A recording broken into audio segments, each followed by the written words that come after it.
السلام علیکم ورحمۃ اللہ وبرکاتہ۔ بھائیوں بہنوں، دوستوں، بزرگوں، عزیزوں، آج ہم ایک نئے سنڈے کامنٹ باکس کے ساتھ آپ کی خدمت میں حاضر ہیں۔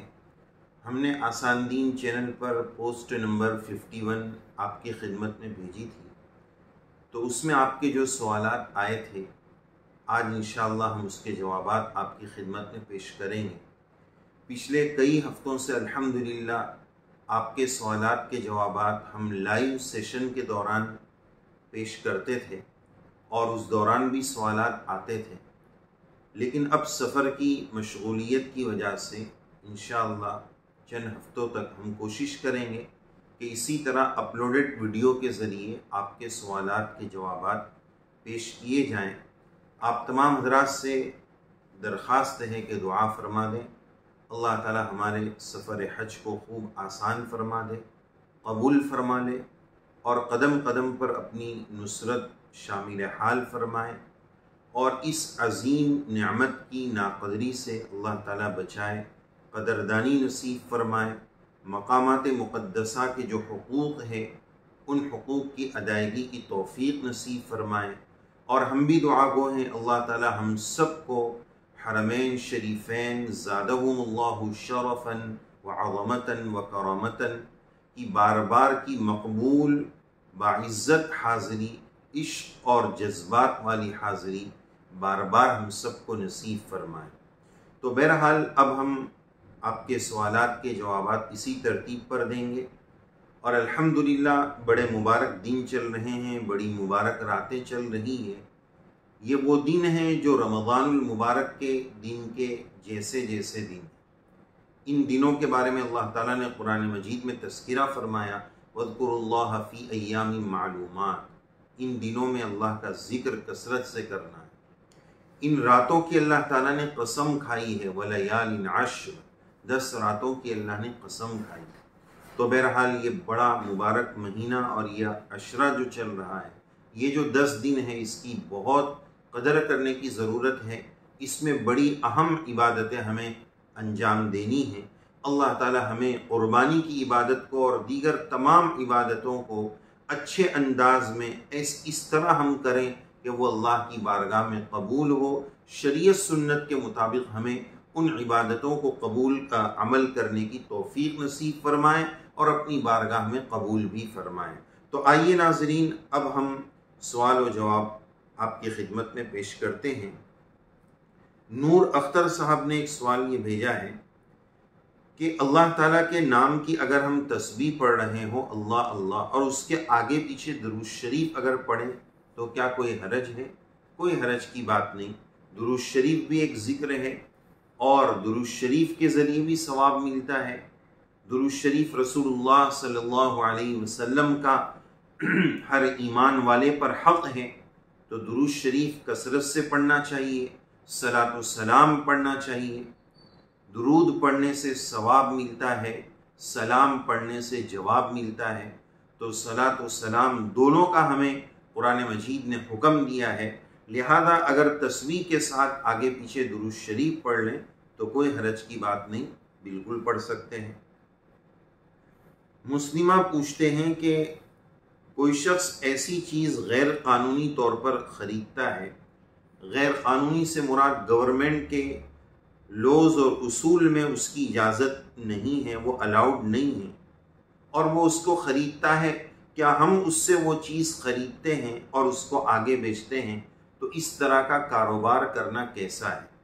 یہ کاروبار سے جو انکم ہوگی وہ تو حلال ہوگی، لیکن گورنمنٹس کی، حکومتوں کی وہ پابندیاں اور وہ قوانین جو شریعت کے متصادم نہیں ہیں، حکومتی نظام کی فلاح اور بہبود کے لیے ہے، جنتا کی کامیابی کے لیے اور حفاظت اور سیفٹی کے لیے ہے، ایسے قوانین کا پالن کرنا شریعت اور اسلام کا بھی تقاضا ہے۔ تو ایسا نہیں کرنا چاہیے۔ اپنے آپ کو اس طرح پریشانی میں اللہ نہ کرے پکڑا گئے تو مسائل کھڑے ہوں گے۔ تو بہرحال اس طرح کی چیزیں خریدنا بیچنا، اس کی انکم حلال تو ہوگی، لیکن یہ اپنی عزت کو، اپنی جان کو خطرے میں ڈالنا اور اس طرح کی چیزیں کرنا یہ بالکل مناسب اور درست نہیں ہے۔ خان صاحب پوچھتے ہیں کہ اگر کسی کے جسم پر چوٹ لگی ہو اور نماز کے دوران اس چوٹ سے خون نکل آئے تو کیا ہوگا؟ اگر باڈی پر وہ خون نکل کر بہہ جاتا ہے تو اس صورت میں چونکہ خون کا بہہ جانا یہ وضو کو توڑ دیتا ہے اور خون خود ناپاک ہے، تو وہ اگر سکے سے بڑا ہوگا تو کپڑا بھی ناپاک ہو جائے گا۔ اس لیے اگر ایسا زخم ہے تو اس کو اچھے سے پلاسٹر کر بینڈیڈ وغیرہ، پٹی وغیرہ اس طرح اچھے انداز میں باندھ دیا جائے کہ خون وغیرہ باہر نہ آئے اور بہے نہیں، اس کا خیال رکھتے ہوئے نماز پڑھنا چاہیے۔ لیکن خون نکل آیا، بہہ گیا تو وضو بھی ٹوٹ جائے گا، وضو ٹوٹ گیا تو نماز ختم ہو گئی۔ تو بہرحال اس کا ہم خیال رکھیں۔ رابعہ میمن پوچھتے ہیں کہ ہمارے پاس 20,000 روپے زکوٰۃ کے ہیں، یا ہمارے اوپر 20,000 روپے ہر سال زکوٰۃ فرض ہوتی ہے، تو ہم اس کو سال بھر میں تھوڑا تھوڑا کر کے دیں تو کیا صحیح ہے؟ بالکل دے سکتے ہیں، کوئی حرج کی بات نہیں ہے، لیکن اس اہتمام کے ساتھ کہ زکوٰۃ میں جو ہماری اسلامی کیلنڈر کی ایک ڈیٹ فکس کرنا ہو، اس ڈیٹ کے حساب سے ہم اپنے پورے مال کا حساب لگائیں اور زکوٰۃ کی رقم کا اندازہ لگائیں، اور جتنا جلد ہو سکے وہ 20,000 آپ الگ کر لیں، اور غریب کو دینے کے اعتبار سے، حقدار کو دینے کے اعتبار سے جیسے جیسے ضرورت مند ملتے جائے، چاہے پھر اس 20,000 کو آپ سال بھر تھوڑا تھوڑا تقسیم کریں تو کوئی حرج کی بات نہیں۔ زکوٰۃ چونکہ مال کا میل اور کچیل ہے، اس لیے وہ جتنا جلد ہمارے مال سے الگ ہو جائے تو 97.5 کو، اتنے % کو وہ پاک اور صاف کر دے گا، ورنہ یہ 2.5% کچرا ہمارے مال کے ساتھ جڑا رہے گا، تو اس کا ہم خیال رکھیں۔ عائشہ ملک پوچھتے ہیں ایسی کوئی بات بتائیں جس سے نماز کی پابندی ہو سکے۔ سب سے پہلے تو ہمیں دعاؤں کا اہتمام کرنا چاہیے، اللہ تبارک و تعالیٰ سے مانگنا چاہیے کہ یا اللہ ہمیں نمازوں کا سرور اور نمازوں کا عشق اور اس کی محبت عطا فرما، اور نماز کو ہماری آنکھوں کی ٹھنڈک بنا، اور اللہم اعنا علی ذکرک و شکرک و حسن عبادتک، اس دعا کو کثرت کے ساتھ پڑھنا چاہیے۔ نماز کی کیا فضیلتیں ہیں، نماز نہ پڑھنے پر، نماز چھوڑ دینے پر کیا وعیدیں ہیں، اس کو پڑھ کر تعلیم کا اہتمام ہو، فضائل نماز پڑھنے کا اہتمام ہو، اور اسی طرح نماز اس دھیان اور توجہ کے ساتھ پڑھی جائے کہ نماز میں ہمیں شوق اور ذوق اور لذت ملنے لگے، نماز کے بغیر ہمیں چین اور سکون نہ آئے۔ جیسے ایک ٹائم اگر کھانا نہیں کھاتے تو بے چینی ہوتی ہے، دماغ بار بار کہتا ہے کہ تیرا لنچ باقی ہے، تیرا رات کا ڈنر باقی ہے، بار بار کہتا ہے، دماغ اس کو اپیل کرتا ہے کیونکہ اس کو روٹین بنا لیا ہے، زندگی کا حصہ بنا لیا ہے۔ تو اسی طرح ہمیں نماز کے ساتھ بھی یہی معاملہ کرنا چاہیے، ذوق اور شوق کے ساتھ، نماز کے فضائل کے استحضار کے ساتھ، اللہ کے دھیان کے ساتھ ہمیں نماز پڑھنی چاہیے۔ راندیر سے اسماعیل بھائی پوچھتے ہیں، پہلے انہوں نے ہمارا شکریہ ادا کیا ہے کہ آپ نے ہمارے بہت سارے سوالات کے جوابات دیے ہیں، اور اسماعیل بھائی کا ایک سوال یہ ہے کہ وضو کرنے کے دوران اگر اعضائے وضو کو 3 سے زیادہ مرتبہ دھوئیں تو کیا حکم ہے؟ کیا ایسا کر سکتے ہیں؟ 3 سے زیادہ مرتبہ دھونے سے وضو تو ہو جائے گا، لیکن اس میں تھوڑی تفصیل ہے۔ وضو ہو جائے گا، لیکن دوسری تفصیل یہ ہے کہ اگر کوئی شخص یہ سمجھ کر کہ 3 مرتبہ میں وضو نہیں ہوتا ہے، اس سے زیادہ دھوئیں گے تو وضو ہوگا، تو یہ مکروہ تحریمی ہے، اور کوئی ایسا سمجھے بغیر زائد دھوتا ہے تو یہ مکروہ ہے تنزیہی کے درجے کا، یعنی اچھی بات نہیں ہے، مناسب نہیں۔ حدیث شریف میں جب 1، 2 اور 3 مرتبہ کا حکم دیا گیا تو 3 مرتبہ پر اطمینان ہو جانا چاہیے۔ بعض لوگوں کو وسوسے کی بیماری رہتی ہے، وہ گھنٹوں گھنٹوں وضو خانے پر بیٹھے رہتے ہیں اور آدھا گھنٹہ ان کو ایک وضو میں لگ جاتا ہے۔ یہ وسوسے کی بیماری سے بچنا چاہیے، اور اس کے جو علاج ہیں، اس کے جو وظیفے ہیں، اس کی جو دعائیں ہیں، ان دعاؤں کے پڑھنے کا اہتمام کرنا چاہیے۔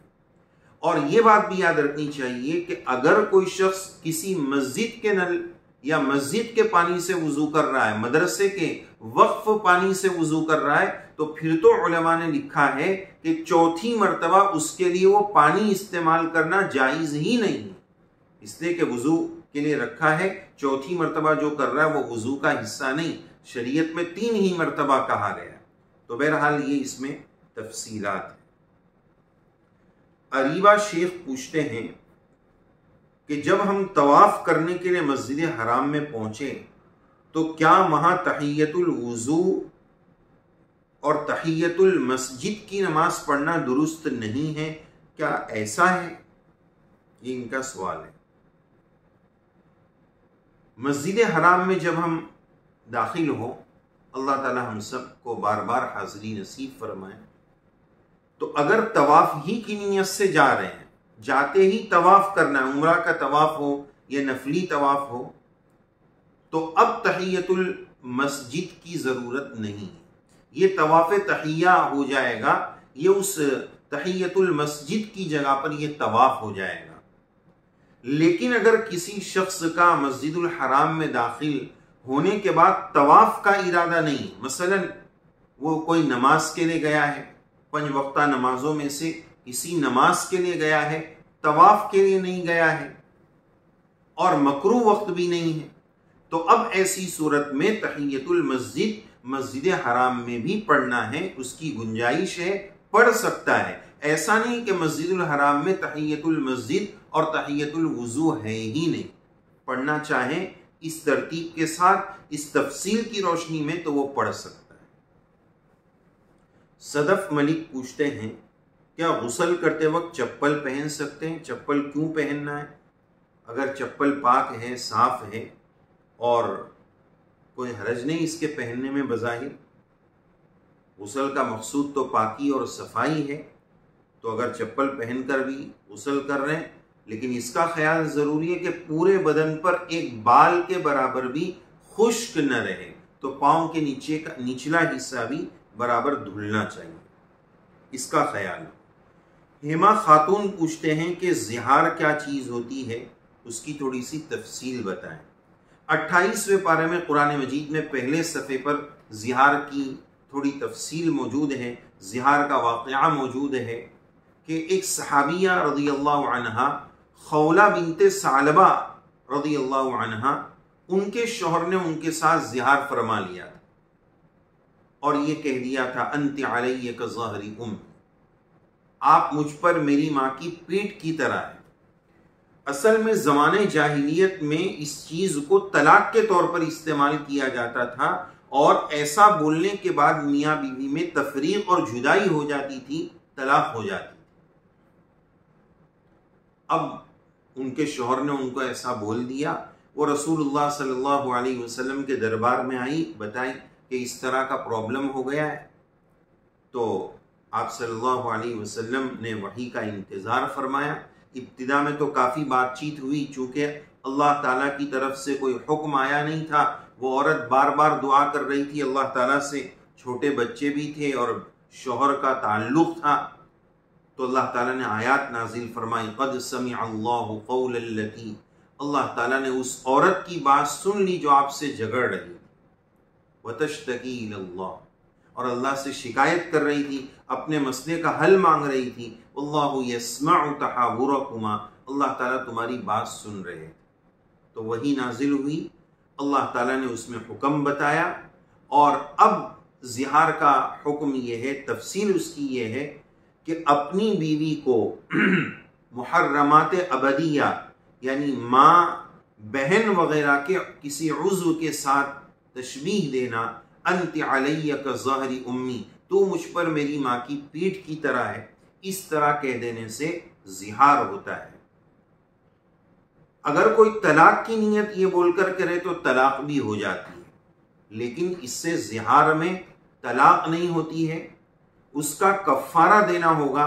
اگر میاں بیوی کو ملاقات کرنی ہے اور پہلے کی طرح دوبارہ میاں بیوی بن کر رہنا ہے، تو ان کی ملاقات سے پہلے اس کا کفارہ ہے۔ قرآن مجید نے 3 کفارے بتائیں۔ نمبر 1 پر غلام آزاد کرنا، اب غلام کا دور رہا نہیں، تو دوسرا آپشن یہ ہے کہ 60 روزے کنٹینیو رکھنا، مسلسل رکھنا، اور اگر کوئی ضعیف ہے، کمزور ہے، اس کی استطاعت نہیں رکھتا ہے تو وہ 60 مسکینوں کو کھانا کھلائے۔